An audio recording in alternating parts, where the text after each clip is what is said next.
just like normal. And since David Moore's not here, you know who we get to start with? David Moore's right here. Oh, whoa! There you go, David. Great. All right, David. Hey, he was ready to jump in. All right, good.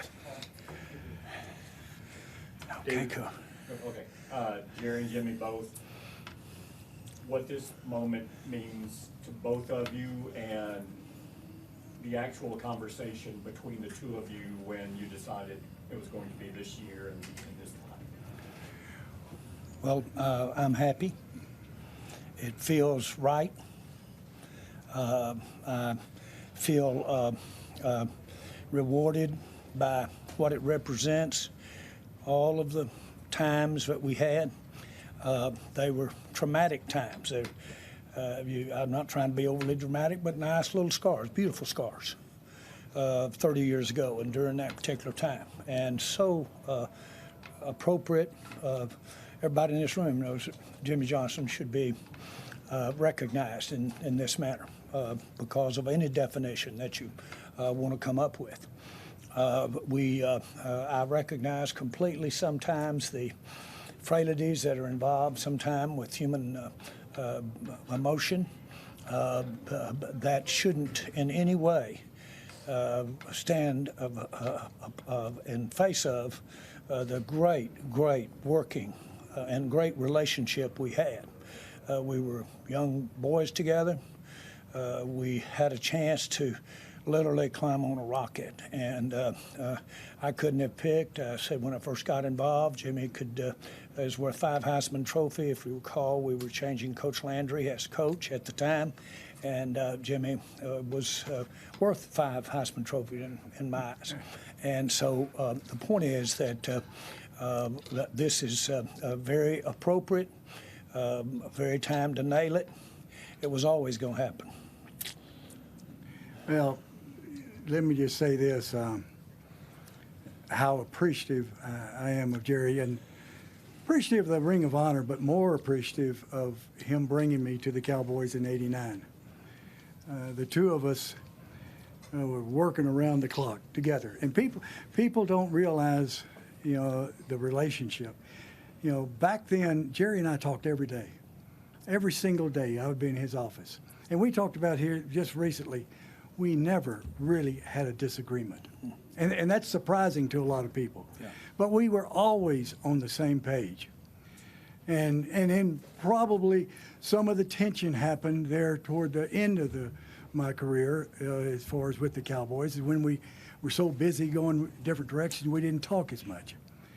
But my feeling for Jerry has never changed. And this may be strange. I love the guy. He is a big part, maybe the biggest part of my entire career, and I'm very appreciative of that. I couldn't have had my frailties as to this issue if Jimmy didn't mean so much to me. And because somebody that you don't care can't get to you. So it meant a lot. Like I said, those are frankly, I think we were about 50 puppies. Most of you guys in here are just puppies. Had I had the maturity that I stand here with today, we might have rolled on past some of this stuff. But seriously, it was the thing I want to emphasize is how absolutely wonderful, and for a lot of things, how it made a difference in something that we both love, and that is sports and football. Jimmy, from the first time I ever met him, made me smile and brought some energy to me. First time I ever met him when he walked in as a freshman. And so it was a natural. There was never any hesitation when I bought the team. Never any hesitation. He left. He didn't even sign a contract. Right. Didn't have a contract for months, without exaggeration. And when we did it, the Cowboys paper was not good at that time. It wasn't. And so I grabbed it and I said, look, I'm going to just tell you it's not worth the paper it's written on, so I'll personally guarantee that, because I do want you to have what you got coming. whether this thing has problems or not. But the point is, that was the spirit of it, and really that's the story. And I believed in Jerry enough to say, hey, he said, well, how much do I need to pay you? I said, here's what I'm making at University of Miami. I'll just come for the same amount of money, just I don't want to cut and pay. And Jerry said, we'll take care of you, which he took care of me. But, people don't realize, because that was a long time ago. The Cowboys were coming off 3 losing seasons and the worst team in the league at 3-13. Now, we didn't help them any by going 1-15 the next year, but they were at the bottom of the league, and within 3 years we won back-to-back Super Bowls. But that was Jerry and myself, the energy that the two of us had, and coaches and players. A lot of people are involved in that, being able to turn the team around the way we did. Yeah. And we never made a decision. I didn't. The best way I can describe this is Jimmy might allude to the fact that I had the money on the table. And I would say, you've put everything you're about. You've emptied your complete bucket, your entire career, just like I have. So we're here, even Stephen. We both emptied our buckets here to make this thing go. And if we mess it up, then it's going to be the same consequences for both of us. But we got in there, and like I said, real good lesson. You can't get that uptight unless you care enough. If you don't care, then you can let them go on to the next deal. But when you care, then it stays tight. I'm glad you're in. Yeah. Thank you. Thank you. Clarence Hill, Fort Star Telegram. We've been doing this mating dance, since he got the ring of honor, so to speak. And you say it was always going to happen. Why now? What has transpired? You guys met before the Chargers game. Why now? Well, first of all, I really thought it was time, and I wanted to do it this year. As you know, we don't have a set time frame of when to do the Ring of Honor thing. And so, frankly, it just felt right. Certainly, there was some a little awkwardness that was happening for not doing it that I guess I anticipated, but I really didn't anticipate it. And so I wouldn't have wanted that to linger any longer at all about we have a deal in the Hall of Fame that even though somebody tries to get in, maybe is nominated 15 times, boy, when you're in, you're in. You've always been in. Okay, it was just a question of when. I think one reason for this year is I'm alive.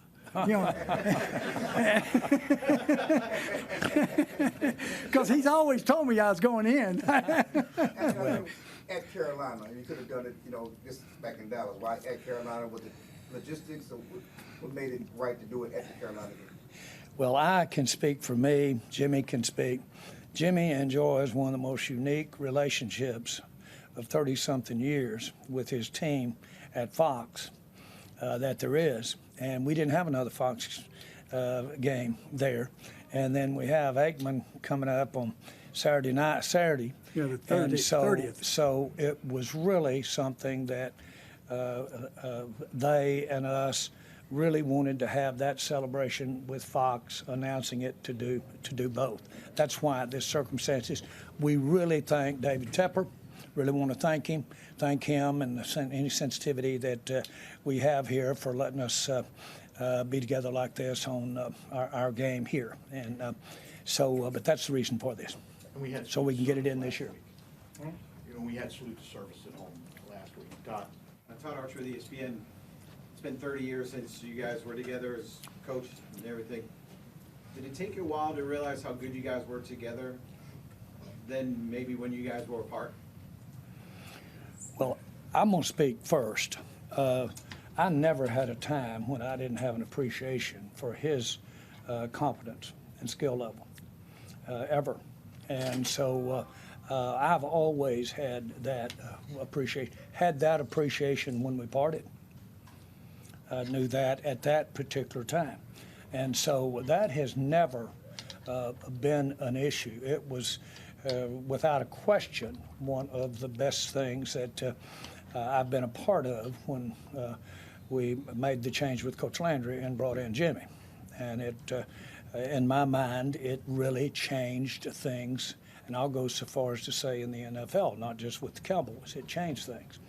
And so that, I've always realized that was a very special time. It was kind of unique to be around someone that you've got a backlog of some experiences with.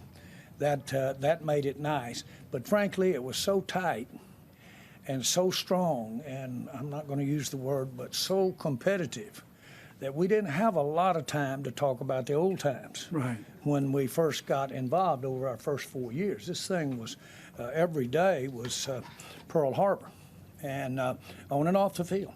On and off the field. And so, but it was great atmosphere, great. And again, his being in our Ring of Honor does, in my mind, save that. That will represent, as much as anything could, that period of time from the transition to Tom Landry to world champion.